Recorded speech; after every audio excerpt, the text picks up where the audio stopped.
Now let's talk about next.js. Why we chose next.js? What is next.js and how is it going to help us? So next.js basically it is a React framework. Whatever we do is based on React. So we're going to use a lot of React features in our project and within the next.js. Basically, there is a very easy setup or zero setup. As you will see in the future videos, you don't really need to do anything. All you need is to import 3 packages to the package.json, and then you can start writing next.js code. It is SEO friendly. In a client-side rendering, SEO was a little bit of pain because you need to just perform it correct way, and most of the time it's not that easy. But with the next.js you will have friendly SEO out of the box. It is very good for static websites, so you can export your website to the static HTML web pages. It also works with the PWAs, which is progressive web applications, so you can build a progressive web app with next.js.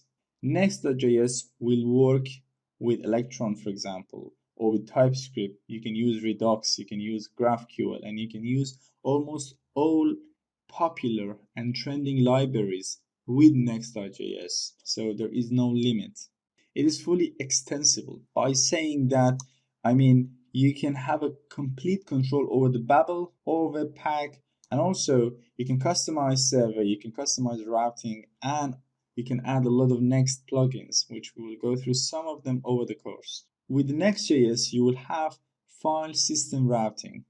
What does it mean basically?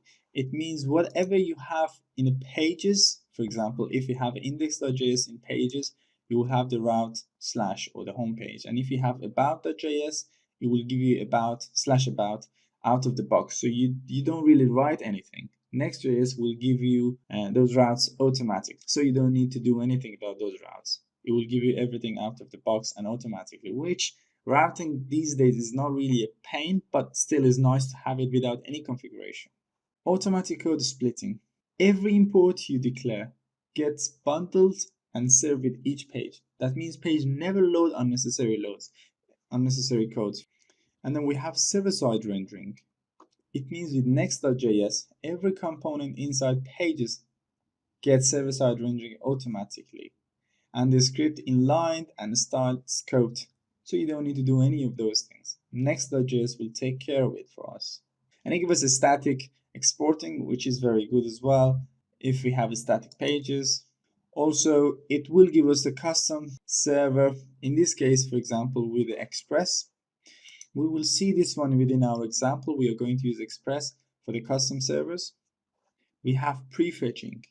By saying that, you can prefetch other codes and other web pages while you're in a different component.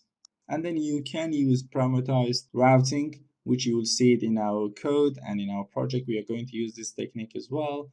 Out of the box, next.js can support Sass, LESS, Post CSS, CSS modules, and we are going to use, for example, some of them in our project. All you need to do just to import the plugin, that's all.